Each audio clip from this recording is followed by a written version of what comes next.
नमस्कार, आप देख रहे हैं न्यूज़ 18 इंडिया का डिजिटल प्लेटफॉर्म। मैं हूं आपके साथ सपना शुक्ला। युद्ध का माहौल चल रहा है, चीज़ें ऊपर नीचे हैं। हर कोई जानना चाहता है कि कुछ एक ऐसा उपाय मिल जाए जो चीज़ें ठीक हो जाएं। तो अंकित त्यागी जी, मशहूर ज्योतिषाचार्य हमारे साथ हैं, वो आपको बताएंगे। थैंक यू सो मच हमें ज्वाइन करने के लिए कि आप आखिर जो परेशानियाँ चल रही हैं उनसे निजात कैसे पाएँ। अंकित जी, सबसे पहले तो यही कि क्यों कि इतना ना वो चल रहा है, युद्ध का माहौल है, टीवी खोलो तो वही सब या फिर बाकी चीज़ें देखो तो वही सब। क्या लग रहा है अब आने वाले महीने में क्या होने वाला है? रुकेगा, बढ़ेगा क्या? देखिए, सबसे पहले तो बहुत आभार आपका इनवाइट करने के लिए और सभी दर्शकों को मेरा जय श्री राम। मैं बड़ा स्पष्ट कर देना चाहता हूँ, मैंने भी कुछ समय पहले भी ये कहा था लगभग मार्च के मिड में कि लगभग 22 से 28 मार्च के बीच में कहीं ना कहीं अमेरिका की तरफ से मुझे कुछ ऐसा लग रहा है कि युद्ध विराम की कुछ घोषणाएं हो सकती हैं। वो हो गई जो हुई। अभी का जो मैं चार्ट देख रहा हूँ, ईरान का जो फाउंडेशन चार्ट मेरे पास है, जहां पर शनि और राहु की युति के ऊपर से केतु का गोचर हो रहा है, तो कहीं ना कहीं बहुत बड़ा ईरान का डाउनफॉल इकोनॉमिकली, फाइनेंशियली वो ईरान का वो डेफिनेट है, उसमें कोई डाउट 1% भी नहीं है। और मुझे ऐसा लगता है कि मई 27 तक ये युद्ध काफी हद तक बहुत कमजोर पड़ जाएगा। लेकिन मई 26 माफ कीजिएगा, और मई 27 तक आते आते पूर्णतः खत्म होगा। यानी कि अभी भी मई 26 के बाद भी कुछ ना कुछ गतिरोध जारी रहेगा, जो मुझे लगता है कि 2027 मई में जाकर के खत्म होगा। ऐसा मेरी गणना है। बड़ा मतलब हल्का फुल्का ऊपर नीचे होता रहेगा और मई 26 आपने तारीख मई 26 में काफी हद तक सेटल हो जाएंगी, सेटल डाउन हो जाएंगी। बिल्कुल, मतलब एक तरीके का बड़ा विराम हम देखेंगे, डेफिनेटली। और दुनिया में बड़ी राहत हम देखेंगे, जिसकी वजह से इतना हाहाकार दुनिया में मचा हुआ है, तो उसमें काफी राहत मुझे मई 26 में दिखती है। तो भारत पर कैसा असर होगा? क्योंकि भारत कहीं ना कहीं इनडायरेक्टली सही लेकिन जुड़ा तो है ना, क्योंकि स्टेट ऑफ हॉर्मुज में जो चीजें चल रही हैं उसकी वजह से। बिल्कुल, स्टेट ऑफ हॉर्मुज में, दूसरा हमारी जो सप्लाई है वो सारी उस पर असर पड़ रहा है, उस पर असर पड़ रहा है। लेकिन मैं बड़ा अच्छे से कह देना चाहता हूँ, मैंने बहुत पहले भी कहा था कि भारत में जब लोग कह रहे थे कि बहुत ज्यादा पेट्रोल क्राइसिस हो जाएंगे, बहुत ज्यादा तेल के क्राइसिस हो जाएंगे, गैस के, मैंने कहा था ऐसा कुछ विशेष नहीं होने वाला है। देखो, थोड़ी बहुत दिक्कतें सबको आती हैं जब एक सप्लाई चेन रुक जाती है, वो डेफिनेट है सपना जी। लेकिन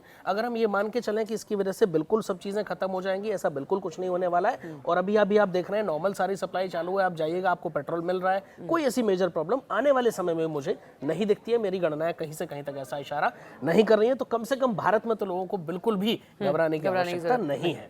प्रधानमंत्री नरेंद्र मोदी को लेकर क्या करना है? क्योंकि जो ये स्थितियां उत्पन्न हुई उसमें पीएम ने सबसे बात की, चीजों को ठीक करने का पूरा प्रयास किया।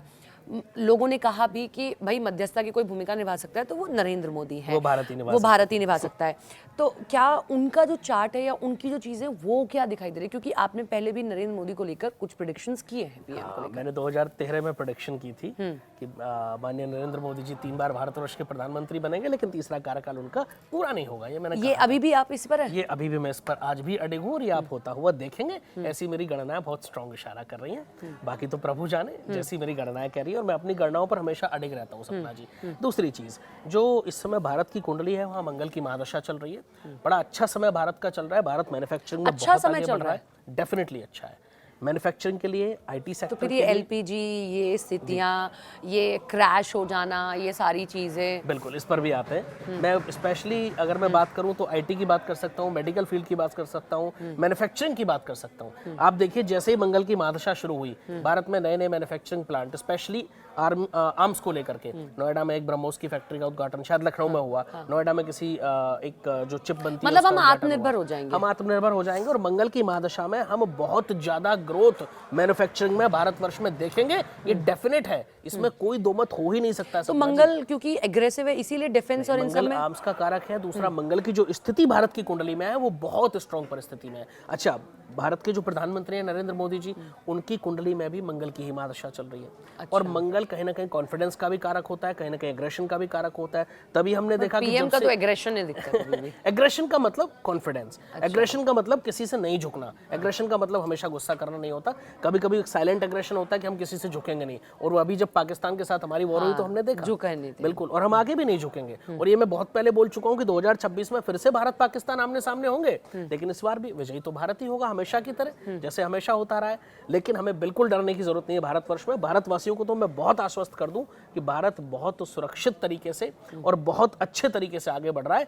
इसी महादशा में मंगल की जो 2032 तक चलेगी, भारत मैन्युफैक्चरिंग में अपने झंडे गाड़ेगा। उसके बाद राहु की महादशा शुरू होगी और लिख लीजिए उस राहु की महादशा के अंदर भारत मैन्युफैक्चरिंग में चाइना को पीछे छोड़ देगा। अच्छा, आप अगर ये कह रहे हैं, आपकी ये गणना है कि पीएम अपना ये कार्यकाल पूरा नहीं करेंगे, तीसरी बार पीएम तो बने, मेरी वो थी, नहीं पूरा करेंगे, तो फिर कौन दिखाई दे रहा है? और फिर तो राहुल गांधी हसीन सपने देखने लगेंगे। देखिए मैं तो कहता हूँ, देखिए हम किसी पॉलिटिकल तो पार्टी चाहते हैं बड़ी ईगरली प्रधानमंत्री बनना। सभी चाहते हैं, कौन नहीं चाहता सपना जी। नहीं, वो खोल के बोल देते हैं। आप किसी भी पॉलिटिकल पार्टी की बात करो, हर व्यक्ति चाहता है कि वो एक सर्वोच्च पद तक पहुंचे जो भारतवर्ष में प्रधानमंत्री का पद है। लेकिन राहुल गांधी जी की कुंडली मैंने देखी है, बहुत अच्छे से स्टडी करी है, और मैं आपको बड़े जिम्मेदारी के साथ ये कह देना चाहता हूँ कि राहुल गांधी जीवन में इस देश के प्रधानमंत्री नहीं बनेंगे। क्षमा कीजिए, मेरा किसी पार्टी से कोई लेना देना नहीं है, लेकिन जो मेरी गणना इसके बाद आपको पार्टी से लेन देन कर दिया जाएगा। आपने मतलब खुले से बोल दिया, 99 सीटें आ गई, उन्होंने हौसला बना लिया था अपना। देखिए सपना जी, मेरा काम तो गणना करना है। हाँ। और ज्योतिष में जो गणनाएं कहेंगे मैं वो बोलूंगा। हाँ। वो किसी के भी विरुद्ध हो। मैं तो मोदी जी के विरुद्ध भी बोल रहा हूँ, भाई तीसरा कार्यकाल पूरा नहीं होगा। हाँ। अब लोग कहेंगे कल को आप कांग्रेस के हो, तो नहीं, मैं किसी पार्टी का व्यक्ति नहीं हूँ। मेरा काम गणना करना है और लोगों तक पहुंचाना है, क्योंकि वही मेरा डोमेन है, वही मेरा कार्य है।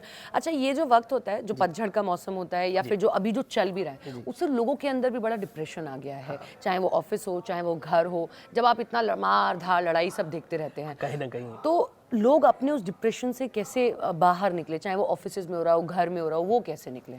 मैं हमेशा से एक बात बोलता रहा हूँ कि एक बहुत छोटी चीज मैं हमेशा कहता हूँ लोगों से कि जब आप सुबह घर से निकलते हैं, 2 मिनट भगवान के मंदिर के सामने खड़े हो जाइए सपना जी, बस 2 मिनट, ज्यादा की आवश्यकता नहीं है। और कह करके निकलिए कि प्रभु, आपके घर में ठाकुर जी विराजमान हो सकते हैं, आपके घर में प्रभु अन्य किसी रूप में विराजमान है, आप वहाँ 2 मिनट खड़े हुए या खड़े हुई, जो भी आप जा रहे हैं ऑफिस, और आप बोले प्रभु मैं ऑफिस जा रहा हूँ या जा रही हूँ, अब आप संभाल लेना, मेरा आज का ये स्केड्यूल है, मुझे ये करना है, ये नहीं करना। मतलब ये तो बंदा कर भी रहा है, फिर भी कोई और रेमेडी, कोई मंत्र आप बोलते रहे। उसी पर आ रहा हूँ। और दूसरा महामंत्र मैं हमेशा बताता हूँ, राम रामेति रामेति रमे रामे मनोरमे सहस्त्र नाम तैतुल्यम राम नाम वरानने। ये एक ऐसा महामंत्र है, स्लो में बोल दीजिए ताकि लोग नोट डाउन कर लें इसको। राम रामेति रामेति रमे रामे मनोरमे सहस्त्र नाम तैतुल्यम राम नाम वरानने। ये एक ऐसा महामंत्र है जिसका विष्णु सहस्त्र नाम को पढ़ने से भी ज्यादा फल मिलता है। और ये शास्त्रों में वर्णित है कि भगवान शिव ने, सहस्त्र नाम का ही हिस्सा है नहीं, ये विष्णु सहस्त्र नाम का हिस्सा नहीं है, भगवान शिव ने स्वयं इस महामंत्र को मां पार्वती को दिया था। अच्छा, शास्त्रों में ऐसा वर्णन हमें मिलता है।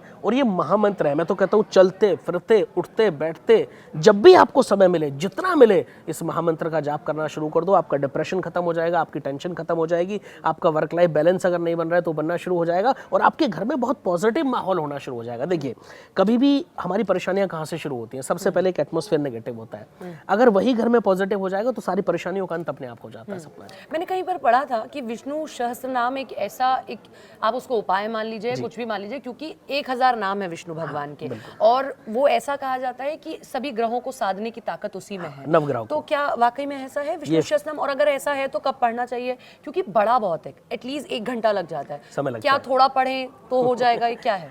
अगर आप विष्णु सहस्त्र नाम डेली पढ़ सकते हैं तो मैं कहता हूँ वो उपायों का भी उपाय है, वो महा उपाय है। ज्योतिष में मैं कहता हूँ उससे बड़ा कोई उपाय असर दे नहीं। देगा आपको? 100% आप करना शुरू कीजिए, 30 से 40 दिन के अंदर आप इफेक्ट देख लेंगे। लेकिन जब आप लोग विष्णु सहस्त्रनाम नहीं कर पा रहे हैं, तभी के लिए मैंने बताया राम रामेति रामेति रमे रामे मनोरमे सहस्त्र नाम तैतुल्यम, यानी जो विष्णु जी के 1000 नाम है तैतुल्यम, उसके बराबर का इफेक्ट ये देता है, ये लिखा है उसमें। तब आप ये करिए, वरना अगर आप रोज कर सकते हैं तो बिल्कुल कीजिए। उससे बड़ा ज्योतिष में कोई उपाय न था, न है, न होगा, ये डेफिनेट है। एक राशि की जो है 7.5 खत्म हो रही है या हो गई है, जून 27 में होने वाली है कुंभ राशि की। और जो आखिरी वक्त होता है वो तो अच्छा होता है, कहते हैं 7.5 का। लेकिन यहाँ पर एक कैच है सपना जी। इस वक्त जो कुंभ राशि, मैं पर्सनली इसलिए पूछूं, मेरा नाम सपना है ना, ऐसे आता है तो मैंने कहा पूछ लेती हूँ। खैर, तो कुंभ राशि की हम बात करें जहाँ 7.5 का आखिरी चरण चल रहा है। कहते हैं कि जाते जाते 7.5 अच्छा देके जाती है, लेकिन कुंभ राशि में जो शनि की स्थिति है उससे अगर हम कैलकुलेट करें, इस समय जो गोचर हम देख रहे हैं उसके हिसाब से ये कुंभ राशि वालों के लिए भी बहुत टफ समय है। जून 2027 तक उनका तीसरा फेज 7.5 का बहुत अच्छा नहीं रहने वाला है। परेशानियां रहेंगी, डिप्रेशन रहेगा, टेंशन रहेगी, स्ट्रेस रहेगा। और मीन राशि वालों के लिए तो डेफिनेट है। क्यों? क्योंकि मीन राशि में 7.5 का दूसरा चरण चल रहा है। जब 7.5 का दूसरा चरण होता है तो जो सैटर्न का ट्रांजिट है वो एग्जैक्ट मून के ऊपर से हो रहा होता है, और वो बहुत डिप्रेसिंग फेस होता है। तो डेफिनेट है कि दोनों को बहुत सावधान रहना है। तीसरा आती है मेष राशि, जिस पर पहला चरण शुरू हुआ है। पहला और दूसरा चरण तो वैसे ही भाई बहुत खतरनाक होते हैं। तो कहीं ना कहीं मैं तो कहता हूं कि अभी तीनों राशि वालों को बहुत सतर्क रहने की आवश्यकता है। हाँ, जून 27 के बाद कुंभ राशि वालों को इससे मुक्ति मिल जाएगी। मीन राशि वालों पर तीसरा चरण आ जाएगा, तो वहां से हम थोड़ा सा ईज कुंभ और मीन राशि वालों की लाइफ में देख सकते हैं। 7.5 डराने वाली चीज होती है? मैं बिल्कुल नहीं कहता डरिए, क्योंकि देखिए लोग जानने तो लग गए लेकिन डरते बहुत हैं। मैं हमेशा कहता हूँ शनि से डरिए मत। शनि हमारे कर्म फलदाता है सपना जी। शनि कब परेशान करेंगे? जब हमारे कर्म खराब होंगे। अपने कर्मों को सुधारिए, कभी किसी का अहित मत करिए, कभी किसी का बुरा मत करिए, किसी का बुरा मत सोचिए। अच्छा, अब यहाँ पर भी एक चीज आती है, कई लोग कहते हैं जी हम तो किसी का बुरा नहीं करते, लेकिन दिन रात किसी की निंदा करते हैं, किसी के बारे में गलत सोचते हैं। तो मैं हमेशा कहता हूँ 3 चीजें बहुत इंपॉर्टेंट है। अपना आहार शुद्ध रखिए, अपने विचार शुद्ध रखिए और अपना व्यवहार शुद्ध रखिए। जब ये तीनों चीजें अगर शुद्ध होंगी तो डेफिनेट है कि शनि आपको कभी खराब रिजल्ट दे ही नहीं सकते। दूसरी चीज, शनि है न्यायाधीश। राहु और केतु को अगर मैं एक एंगल से देखूं तो दोनों एडवोकेट हैं। वही शनिदेव को बताते हैं, राहु इस जन्म का बताते हैं, केतु पिछले जन्म का बताते हैं कि ये परिस्थिति है, इस हिसाब से दंड देना है। शनि उस हिसाब से आपको कर्मों का फल देते हैं। तो पिछला जन्म तो हमारे हाथ में है नहीं, जो हो गया हो गया। मैं कहता हूँ इस जन्म में कुछ ऐसा ना करो कि जिससे किसी का अहित हो। तो प्रारब्ध उसी से जुड़े? बिल्कुल जुड़े, डेफिनेटली जुड़े। तो केतु तो अपना काम करेंगे, लेकिन राहु जो इस जन्म का आपको अच्छे रिजल्ट्स नहीं मिल रहे हैं उससे आप बच जाएंगे। अगर आप अच्छे कर्म करते हैं तो आपको अच्छे रिजल्ट्स मिलेंगे और शनि आपको दंडित नहीं करेंगे। बंगाल में इलेक्शंस हैं, राजनेताओं पर गणना आप कर रहे हैं। बंगाल में है, असम में है और इधर साउथ इंडिया में है, लेकिन बंगाल की चर्चा ज्यादा हो रही है। क्या मतलब अगर ज्योतिषीय गणना से ही देख लूं तो क्या दिखाई दे रहा है? क्योंकि ममता बनर्जी हुंकार भरती हैं और कह रही हैं कि मैं इस बार फिर जीत रही हूँ। देखिए, ये तो पॉलिटिकल एंगल है और हर पार्टी ये चाहती है कि हम जीतें।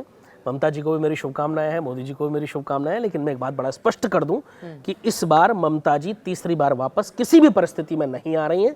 हर हाल में वहां भारतीय जनता पार्टी की सरकार बनेगी। अभी तक का जो मेरा अनुमान है, जो मेरी गणना है, उस हिसाब से मैं आपको सीट्स भी बता रहा हूं, लेकिन मैं कह रहा हूं कि इसमें थोड़ा बहुत फेरबदल हो सकता है। क्यों? क्योंकि अभी चुनाव थोड़ा दूर है। देखिए, जैसे जैसे नजदीक आता है वैसे वैसे गोचर बहुत स्पष्ट हो जाते हैं और गोचर का किसी भी गणना में बहुत ज्यादा महत्वपूर्ण भूमिका होती है सपना जी। लेकिन अभी तक की जो गणनाएं मैंने करी हैं, जिस दिन चुनाव होना है उस दिन की, दोनों फेसेस के, जिस दिन रिजल्ट आना है उस दिन की, उसके हिसाब से मैं आपको बता दूं कि भारतीय जनता पार्टी निश्चित रूप से सरकार बना रही है बंगाल में, पश्चिम बंगाल में। और बड़ी ममता बात जी, है, बहुत बड़ी बात है, पश्चिम बंगाल में भारतीय जनता पार्टी सरकार बना रही है आपके अकॉर्डिंग? ऐसा ज्योतिषीय गणना इशारा कर रही है। ज्योतिषीय गणना इशारा कर रही है ममता बनर्जी इस बार सीएम नहीं बन रही है। इस बार सीएम नहीं बन रही है, निश्चित है। देखिए, जब बिहार चुनाव हुए तो मैंने कहा था कि मुझे नीतीश कुमार जी सीएम बनते नहीं दिखते हैं, लेकिन बाय द वे वो बने। तो लोगों ने दोबारा मुझे पूछा कि क्या हुआ, मैंने कहा रुक जाइए, थोड़ा पेशेंस रखिए, इनकी कुंडली में सीएम बनने का योग नहीं है, निकल जाएगा। अभी क्या हुआ, छोड़ना पड़ा उनको ऊपर। तो अब कौन दिखाई दे रहा है वहां पर? दिख रहा है कोई? देखिए, एक्चुअली क्या है सपना जी, प्रॉब्लम कहाँ है? भारतीय जनता पार्टी में कोई एक फिक्स चेहरा नहीं होता, वो सडनली किसी को प्रेजेंट करता है। तो हम पढ़ ही नहीं पाएंगे, किसकी कुंडली पढ़े? हमें पता ही नहीं कौन रिप्रेजेंट होगा। अब एक 4 चेहरे फिक्स हो तो उनकी कुंडली पढ़ सकते हैं, लेकिन हमारे पास हम गणना कैसे करें? ज्योतिष तो गणनाओं का विषय है, जब तक कुंडली नहीं होगी, जब तक आपके पास डेटा नहीं होगा, आप गणनाएं कर ही नहीं सकते। तो यहाँ करके हम अटक जाते हैं। तो मुझे नहीं लगता कौन बनेगा, लेकिन हालांकि अगर मैं उनके जो इस समय डिप्टी सीएम थे अभी, उनकी अगर मैं बात करूं बिहार के, मैं नाम उनका भूल रहा हूँ शायद, सम्राट चौधरी जी, उनकी मैं बात करूं, उनकी कुंडली बड़ी स्ट्रांग दिखती है। मैं ये नहीं कह रहा कि वो सीएम बनेंगे या नहीं बनेंगे, लेकिन कुंडली बहुत स्ट्रांग है। अब मुझे नहीं पता कि जो अदर कोई कैंडिडेट होगा उसकी कुंडली हो सकता है उनसे भी स्ट्रांग हो, तो गणना के लिए मेरे पास वो डेटा अवेलेबल नहीं है। बट अब देखते हैं जो होता है, जब अगर डेटा होता तो हम गणना कर पाते। ममता बनर्जी के साथ ये हुआ। असम में कुछ दिखाई दे रहा है? असम में डेफिनेटली निश्चित रूप से हेमंत विश्व शर्मा रिपीट हो रहे हैं। पूर्ण बहुमत से भारतीय जनता पार्टी की सरकार बनेगी, इसमें कोई दो मत नहीं है। मार्च बहुत मुश्किलों भरा गया। अप्रैल भी ऐसा ही है? अभी अप्रैल और मई ऐसा ही है या इससे भी ज्यादा है या कम है? 2 महीने लगभग ऐसे ही निकलेंगे। लोगों को बड़ा सतर्क रहना है। मैंने लगभग नवंबर या अक्टूबर में लास्ट ईयर कहा था सपना जी कि लोगों से विशेष रिक्वेस्ट थी मेरी कि अपना 6 महीने का एक इमरजेंसी फंड तैयार कर लो, क्योंकि इस वर्ष बहुत सारी परेशानियां आएंगी। हो सकता है आपको कुछ समय के लिए कोई नौकरी चली जाए, घर बैठना पड़े, तो आपके पास 6-8 महीने का इमरजेंसी फंड होना चाहिए ताकि आप अपने परिवार को पाल सकें। ये मैं आज भी कह रहा हूँ कि भाई सब लोग तैयार रखो। कई लोगों की नौकरियां 2026-27 में जाएंगी। अच्छा, 2026 संवत्सर 2083 जो मार्च से शुरू हुआ, अगले मार्च तक चलेगा लगभग। जब संवत्सर आता है नया हिंदू नववर्ष की जब हम बात करते हैं तो संवत्सर की बात करते हैं, तो संवत्सर 2083 शुरू हो गया है। इस संवत्सर के जो राजा हैं वो गुरु हैं, मंत्री जो हैं वो मंगल हैं, ठीक है। अब जब राजा गुरु आते हैं तो गुरु का मतलब है ज्ञान। तो इस समय लोगों को अपने स्किल्स बढ़ाने पर ध्यान देना है, अपनी नॉलेज बढ़ाने पर ध्यान देना है, खुद को स्किल्ड बनाने पर ध्यान देना है, खुद को कहीं ना कहीं अपर लेवल पर ले जाने पर ध्यान देना है। अगर आप पुराने ढर्रों पर वहीं टिके रहेंगे तो कहीं ना कहीं आप पीछे रह जाएंगे और आपको नौकरी में दिक्कतों का सामना करना पड़ेगा। सोने और चांदी ने बहुत हंसाया, फिर रुलाया, फिर आ गए हैं कि भाई रुलाने वाली स्थिति में ही आ गए हैं। अब क्या दिखाई दे रहा है सोने चांदी? कहाँ रुलाया सपना जी, मैंने तो पिछले अक्टूबर में बोला था कि मार्च में मुझे सोने के रेट 150 के आसपास दिखते हैं। नहीं, कम तो हो रहे हैं ना, थोड़े बहुत। कोई बात नहीं, थोड़ा अप डाउन है, बहुत ज़्यादा कोई विशेष परिस्थिति नहीं है। मैं डेफिनेटली बोल रहा हूँ कि सोने चांदी के रेट इसी वर्ष में बढ़ेंगे और बहुत हाइक आप होते हुए देखेंगे। अगर अभी भी किसी ने नहीं खरीदा फिर बढ़ेंगे, डेफिनेटली बढ़ेंगे और बहुत हाइक आप देखेंगे। बहुत हाइक कितना और हो सकता है? अगले कुछ ही सालों में आप सोने को 5 लाख पार होते हुए भी देखेंगे। इस साल फिर भी कितना? इस साल मैं कहूँ तो मान लो अगर 140 150 है तो उससे ऊपर क्या? देखो, मैं एग्जैक्ट डेटा अभी नहीं दे पाऊंगा क्योंकि परिस्थिति युद्ध वाली भी चल रही है, तो उससे भी कहीं ना कहीं इफेक्ट पड़ता है। लेकिन मैं ये जरूर कहूंगा कि गुरु राजा हैं इस समय संवत्सर के, और जब राजा गुरु होते हैं तो गुरु तो सोने के कारक है, तो 100% दाम बढ़ेंगे। और इनफैक्ट कॉपर बहुत अच्छा करेगा इस वर्ष में, चांदी इस वर्ष में बहुत अच्छा करेगी। ये तीनों धातुओं के मेटल्स के लिए पर तो सबका ध्यान है, कॉपर पे तो किसी का ध्यान मैं बता रहा हूँ, ये कॉपर बहुत अच्छा करेगा और मेटल्स के लिए ये वर्ष बहुत अच्छा रहने वाला है। ठीक है, एक बार अब राशियों का भी बात कर लें, एक एक राशि की बात कर लेते हैं और रेमेडी की बात कर लेते हैं इस अप्रैल बिल्कुल कर सकते हैं। ठीक है, स्टार्ट करते हैं। सारी राशियों से आप कहाँ से स्टार्ट करें? हाँ, मेष राशि से। हमेशा जो राशि चक्र की पहली राशि है, मैं मेष राशि वालों से कहना चाहूंगा बहुत सतर्क होकर के इस समय आगे बढ़े। कहीं ना कहीं थोड़ी दिक्कतें आपकी लाइफ में इस महीने मुझे दिखती हैं और कुछ ऑब्स्टेकल्स भी मुझे वहां दिख रही हैं, तो उनको पार करते हुए आपको आगे जाना है। धैर्य बनाए रखें, कॉन्फिडेंस बनाए रखें, हिम्मत ना हारें, आप आगे बढ़ जाएंगे। उपाय की मैं बात करूं तो मेष राशि वालों के लिए बहुत महा उपाय मैं हमेशा बताता हूं, निरंतर हनुमान चालीसा का पाठ करें, उससे बड़ा आपके लिए कोई उपाय नहीं हो सकता। आपकी राशि के स्वामी भी मंगल ही हैं, और जब राशि के स्वामी प्रबल हो जाते हैं और हनुमान जी की कृपा हो जाती है तो फिर आपका कोई बाल बांका नहीं कर पाता है। राशि चक्र की दूसरी राशि आती है, वो आती है वृषभ राशि, जिसके लॉर्ड हैं शुक्र। वृषभ राशि वालों के लिए ये समय जो है वो ठीक ठाक चलेगा, एवरेज चलेगा, लेकिन आपको बहुत ज्यादा भरोसा किसी पर नहीं करना है इस समय पर। और कहीं ना कहीं आप विशेष रूप से अपने आप को संभाल करके रखें, किसी के सामने ज्यादा ओपन ना हो, ज्यादा खुले ना, अपनी बातों को किसी से ज्यादा शेयर ना करें, वरना आपके अपने ही कहीं ना कहीं आपको धोखा दे सकते हैं। ये आपको बहुत संभाल के चलना है। शुक्र आपकी राशि के स्वामी है, आपके लिए महा उपाय है इस महीने, आप पूरे महीने अगर हो सके तो रोजाना भगवान शिव को जल अभिषेक करें। रोज नहीं कर सकते हैं तो मंडे टू मंडे तो अवश्य ही करें। राशि चक्र की तीसरी राशि की बात कर लेते हैं, जो आती है मिथुन राशि। मिथुन राशि जिनके लॉर्ड है बुध, और मिथुन राशि वालों के लिए समय अगर मैं गोचर के हिसाब से देखूं तो थोड़ा सा एवरेज रहने वाला है। कहीं ना कहीं करियर में थोड़ी उठापटक चल सकती है, कहीं ना कहीं उनको थोड़ी सी उथल पुथल अपनी पर्सनल लाइफ में भी देखने को मिल सकती है। तो मैं कहूँगा जो भी निर्णय लें बहुत सोच समझ करके लें, जल्दबाजी में कोई निर्णय ना लें इस समय, और अपनी लाइफ को, वर्क लाइफ और पर्सनल लाइफ दोनों को बहुत बैलेंस करके चलेंगे तो आपके लिए बहुत बेहतर रहने वाला है। महा उपाय है ओम गंगणपतये नमः का जाप करें, और अगर हो सके तो गाय को हर बुधवार दूर्वा घास या फिर हरा चारा खिलाएं, आपके लिए बहुत अच्छा रहेगा। राशि चक्र की अगली राशि की बात करते हैं, आती है कर्क राशि, जिनके लॉर्ड है चंद्रमा। अच्छा, उसके अगर मैं गोचर की बात करूं कर्क राशि की, तो वहाँ लोगों को थोड़ा इमोशनल डिस्टर्बेंस अभी बना रहेगा, स्पेशली अप्रैल में भी, और मुझे मिड मई तक ये ज़्यादा दिखता है। तो अभी अपने आप को इमोशनली बहुत बैलेंस रखना है आपको, बहुत ज़्यादा चीज़ों को दिल से नहीं लगाना है, बहुत ज़्यादा सोचना नहीं है। देखिए, कई मौके जीवन में ऐसे आते हैं कर्क राशि वालों के लिए, मैं बता रहा हूँ, जब आपके विपरीत भी चीज़ें होती हैं। इसका मतलब ये नहीं है कि हम डिप्रेशन में आ जाएं, हम हिम्मत हार जाएं, या हम अपने हथियार डाल दें। अपने हिम्मत के साथ आगे बढ़िए, कॉन्फिडेंट रहिए, और कभी भी ज़्यादा डिप्रेसिव मोड में आपको नहीं आना है। कॉन्फिडेंस बनाए रखिए। हनुमान चालीसा का पाठ आपको भी करना है, साथ में अगर हो सके तो आप एक दाहिने हाथ में चांदी का कड़ा धारण कर लें और हमेशा डाल करके रखें। आपके करियर में आप देखेंगे कि आपकी ग्रोथ के मार्ग खुलने शुरू हो जाएंगे। अगली राशि आती है राशि चक्र की सिंह राशि। सिंह राशि की बात करें, जिसके लॉर्ड है सूर्य। अच्छा, सूर्य अगर न्यूमरोलॉजिकली देखें तो सूर्य इस वर्ष के राजा भी है, हाँ। ठीक है, सूर्य का साल है, लेकिन हम तो वैदिक ज्योतिष वाले लोग हैं तो हमारे लिए गुरु हैं। अच्छा, गुरु और राजा का बड़ा अच्छा मिलन होता है।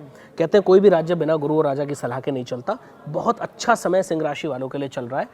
अपॉर्चुनिटीज आएंगी, बस मिस मत कर देना, ये मैं कहूँगा। यानी आपको अपने कान, नाक, आंख सब खुला रखना है भाई। कहीं से भी अपॉर्चुनिटी आए तो आपको ग्रैब करना है। अगर आप मिस करेंगे तो वो फॉल्ट फिर आपका होगा। एक बार निकल जाती हैं चीजें, फिर आसानी से वापस नहीं आती है। सपना जी, महा उपाय बता रहा हूँ, रोज सुबह सूर्य को जल देना शुरू करें। और अगर करियर में ग्रोथ चाहते हैं सिंह राशि वाले, तो ओम घृणी सूर्याय नमः, ओम घृणी सूर्याय नमः, इस मंत्र का निरंतर जाप करें, आपके जीवन में ग्रोथ होगी। डेफिनेटली। राशि चक्र की अगली राशि है कन्या राशि, जिसके लॉर्ड हैं बुध। कन्या राशि वालों के लिए ओवरऑल बहुत अच्छा समय है। मैं सिर्फ इतना ही कहूँगा कि अपना फोकस बनाए रखें। आपको जीवन में इस समय कोई पीछे नहीं छोड़ पाएगा, आपको जीवन में इस समय कोई आसानी से हरा नहीं पाएगा। अपने कॉन्फिडेंस के साथ जैसे आप आगे बढ़ रहे हैं वैसे ही बढ़ते रहें, निरंतरता अपने कार्य में बनाए रखें, आलस त्याग दें, आपको कोई भी नहीं हरा पाएगा। जितना हो सके आप गाय को हरा चारा खिलाएं, साथ में बर्ड्स को फीड करना शुरू करें, पक्षियों को कुछ ना कुछ जरूर डालें खाने के लिए। कोई भी दाना आप डाल सकते हैं, उनको रोटी डाल सकते हैं, जो भी आपका मन करे वो जरूर डालें, बेहतर रहेगा आपके लिए। राशि चक्र की अगली राशि की बात करते हैं तुला राशि, जिसके लॉर्ड है शुक्र। तुला राशि की अगर मैं बात करूं तो तुला राशि वालों के लिए समय बहुत एवरेज है, बहुत अच्छा समय। मैं अप्रैल का इसलिए नहीं कहूँगा क्योंकि उनके गोचर बहुत स्ट्रांग मुझे नहीं दिख रहे हैं। कहीं ना कहीं परेशानियों का सामना उनको करना पड़ेगा, स्पेशली वर्क लाइफ को लेकर के बहुत डिस्टर्बेंस उनकी लाइफ में रह सकता है। कई लोगों की नौकरी भी जा सकती है, हालांकि कई लोगों को नए मौके भी मिलेंगे, लेकिन वो इजीली उसको ग्रैब नहीं कर पाएंगे। तो मैं कहूँगा बहुत अटेंटिव रहें, बहुत सावधान रहें। अगर कहीं कोई ऐसी परिस्थिति बनती है कि आपकी जॉब जा रही है, कुछ हो रहा है, तो हिम्मत ना हारें, पुनः उसी जोश के साथ, उसी उम्मीद के साथ आगे बढ़ें, सफलता आपके सामने होगी। क्या उपाय करना है शुक्र जो है तुला राशि वालों को? तुला राशि वाले सबसे पहले तो विशेष रूप से अपने घर अगर जाएं, जब भी अपने ऑफिस से, तो अपनी पत्नी के लिए कुछ ना कुछ जरूर लेकर के जाएं। चाहे आप एक चॉकलेट लेकर के जाएं, मिठाई लेकर के जाएं, कुछ ना कुछ जरूर लेकर के जाएं। प्रयास करें कि आप अपने घर में विशेष रूप से कोई भी कार्य कर रहे हैं तो अपनी पत्नी से डिस्कस जरूर करें, आपके लिए बहुत अच्छा रहेगा। तीसरी विशेष चीज, जिस भी फील्ड में आप कार्यरत हैं उस फील्ड के किसी एक्सपर्ट से सलाह जरूर लेते रहें, आपके लिए अच्छा रहेगा। राशि चक्र की अगली राशि आती है वृश्चिक राशि, जिसके स्वामी है स्वयं मंगल। और वृश्चिक राशि वालों के लिए जो समय है वो बहुत अच्छा चल रहा है। मैं कहूँगा वृश्चिक राशि वालों के लिए थोड़ा सा कदम संभल करके आगे बढ़ाना, आपको कोई पीछे नहीं हटा पाएगा और आप निरंतर आगे बढ़ते जाएंगे। कई लोग, कई मौके आपको मिलेंगे जो आपको पीछे खींचने का प्रयास करेंगे, लेकिन मैं पूर्ण विश्वास से कह रहा हूँ कि अप्रैल आपके लिए बहुत अच्छा रहने वाला है। आप सिर्फ आगे बढ़ते जाइए, हनुमान चालीसा पढ़ते जाइए, हो सके तो हर शनिवार हनुमान जी के मंदिर में जाकर के उनको लाल फलों का भोग लगाना शुरू कीजिए। आपके जीवन में आ रही समस्त बाधाओं का नाश हो जाएगा। वृश्चिक होगी धनु। राशि चक्र की अगली राशि आती है धनु राशि। धनु राशि वाले जिसके स्वामी गुरु हैं और इस वर्ष के तो राजा ही गुरु हैं, तो मैं तो कहता हूँ कि धनु राशि वालों के लिए तो बल्ले बल्ले है। जीवन में ना अपॉर्चुनिटीज की कमी रहेगी, ना धन की कमी रहेगी और ना यश की कमी रहेगी, ना कीर्ति की कमी रहेगी। केवल जरूरत है तो आपको अपने एफर्ट्स थोड़े बढ़ाने की। कई बार कई मौके ऐसे आएंगे कि जब धनु राशि वाले अप्रैल माह में स्पेशली अगर मैं बात करूं तो उनको कहीं ना कहीं थोड़ा सा आलस देखने को मिलेगा, जिसकी वजह से वो थोड़ा प्रॉब्लम में आ सकते हैं। तो बस उसको त्याग दें, आगे बढ़ते रहें। बहुत अच्छा समय, आप जीवन में बहुत आगे जाएंगे, मैं पूर्ण विश्वास के साथ कह सकता हूँ धनु राशि वालों के लिए। राशि चक्र की अगली राशि है मकर राशि। मकर राशि की बात करूं जिसके लॉर्ड हैं शनि। मकर राशि वालों को परीक्षा का समय मैं कहूंगा अप्रैल। शनि लॉर्ड है अभी, लॉर्ड भी शनि है, गोचर के हिसाब से भी हम देखते हैं लॉर्ड तो हमेशा ही शनि रहते हैं उस राशि के, लेकिन अगर मैं गोचर के हिसाब से भी देखूं तो बहुत परीक्षा का समय है। कई लोगों को शायद मन मुताबिक इंक्रीमेंट न मिले, कई लोगों के साथ ऐसा हो सकता है कि उनको ऑफिस में लगे कि भाई उनके अनुसार चीजें नहीं चल रही हैं, उनके अकॉर्डिंग चीजें नहीं चल रही हैं। इस वक्त इंक्रीमेंट टाइम है। हाँ बिल्कुल, इंक्रीमेंट टाइम है, तो कहीं ना कहीं उनको थोड़ा सा परेशानियां या मेंटल डिस्टर्बेंस या टेंशन मैं कहूँ, बहुत ज़्यादा नहीं बट वो हो सकती है। मैं फिर से एक ही बात कहूँगा, जल्दबाजी में कोई डिसीजन ना लें। जब तक कोई दूसरी नौकरी हाथ में ना हो, पुरानी नौकरी छोड़ने का बिल्कुल न सोचें, क्योंकि इस वर्ष में नौकरियों की किल्लत रहने वाली है, और मकर राशि वालों को खास करके। राशि चक्र की अगली राशि आती है कुंभ राशि। कुंभ राशि पर जैसा हमने अभी चर्चा करी, 7.5 का तीसरा चरण चल रहा है, टफ फेस है। ऊपर से जो सैटर्न का गोचर है वो भी बहुत अच्छा नहीं है, जो स्थिति है वो भी बहुत अच्छी नहीं है, तो उनके लिए बहुत टफ समय है, परीक्षा का समय है। लेकिन जून 2027 तक यही चलेगा। निकाल लीजिए इस समय को चुपचाप। अगर थोड़ा झुक करके भी आपको अपना समय निकालना पड़े तो निकाल लेना। मैं विश्वास दिलाता हूँ आज का ये थोड़ा सा शांत रहना आपको जीवन में आपकी उन्नति का मार्ग प्रशस्त करेगा, ये डेफिनेट है। बस एक ही महा उपाय करना है आपको, हर शनिवार कच्चे दूध में 2 चुटकी काले तिल डाल करके भगवान शिव को अर्पण करना शुरू कर दें। आपके जीवन में आ रही समस्त बाधाओं का नाश हो जाएगा। राशि चक्र की अंतिम राशि आती है मीन राशि। मीन राशि वैसे तो अगर मैं देखूं तो 7.5 का दूसरा चरण चल रहा है, बहुत अच्छा फेस मैं उसको नहीं कहूंगा मीन राशि के लिए, लेकिन कहीं ना कहीं गोचर, क्योंकि इस समय सैटर्न का मून के ऊपर से हो रहा होता है जब सेकंड फेज में होते हैं, तो वहाँ थोड़ी सी टेंशन, स्ट्रेस, एंजाइटी बढ़ जाती है। तो अपने आप को थोड़ा मेडिटेशन करने पर फोकस करें, थोड़ा सा प्रयास करें कि आप खुद को पूजा पाठ में लगाएं, ताकि आप डिप्रेसिव मोड में ना जाएं। क्योंकि जब आप डिप्रेसिव मोड में जाते हैं तो आपकी वर्क लाइफ, आपकी पर्सनल लाइफ, आपकी फैमिली लाइफ सब कुछ डिस्टर्ब हो जाती है। तो इस समय थोड़ा सा आपको मोटिवेशन की तरफ ध्यान देना है, खुद को मोटिवेट करते रहिए, कोशिश करिए मोटिवेटेड जो है कुछ लेक्चर्स आप सुन सकते हैं, कुछ बुक्स पढ़ सकते हैं। पॉजिटिव रहना है, जितना पॉजिटिव रहेंगे उतना इजीली आपका ये समय निकल जाएगा। तो ये सभी राशियों की बात हो गई और बहुत ही डिटेल के साथ, रेमेडी के साथ आपको बता दिया गया। कई राशियों को ये कहा गया है कि शांति से, अभी पेशेंस के साथ चीज़ों को निकाल लीजिए, आने वाला समय फिर आपका ही होगा। बहुत शुक्रिया, आपने व्यस्त समय से हमें समय दिया और हमारे सभी दर्शकों को चीज़ें बहुत बारीकी से समझाई। मई तक युद्ध भी खत्म हो जाएगा जैसा अंकित जी कह रहे हैं, और बंगाल इलेक्शन का रिजल्ट इस बार बड़ा ही शानदार होने वाला है और बहुत डिफरेंट होने वाला है। और रिजल्ट के बाद मिलेंगे। रिजल्ट के बाद जरूर मिलेंगे अगर ये प्रेडिक्शन राइट हुआ। यहीं पर हमारे साथ बात करेंगे अंकित जी से कि उनका प्रेडिक्शन राइट हुआ या रॉन्ग। तब तक के लिए बहुत शुक्रिया हमारे साथ जुड़ने के लिए। बहुत आभार। सभी दर्शकों को मेरा जय श्री राम।